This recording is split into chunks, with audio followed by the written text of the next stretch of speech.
Βλέπω μαύρους δράκους να σκαρφαλώνουν στον ουρανό. Βλέπω τη γη να χασμουριέται κάτω από τα πόδια μου. Νιώθω μέσα μου την οχιά, το σκουλίκι που δεν κοιμάται και δεν μπορεί να πεθάνει. Όσο όμορφο κι αν φαίνεται το νεκρό σάβανο, ακούω όλη τη νύχτα σαν μέσα σε καταιγίδα.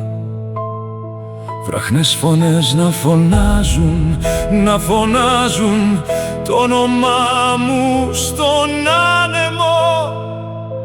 Όλες οι προφητείες τερατώδεις και αποτρόπες φοβίζουν το ένοχο μυαλό μου.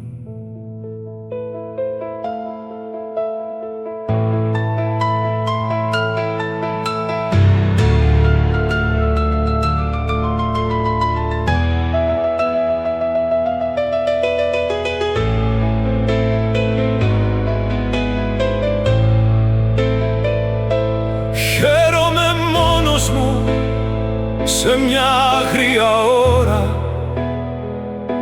εκείνη την ώρα που το κόκκινο ποτήρι πνίγει τις αναμνήσεις που αμέσως ανανεώνει με πιο μοχθηρό πρόσωπο, με πιο άγρια δύναμη.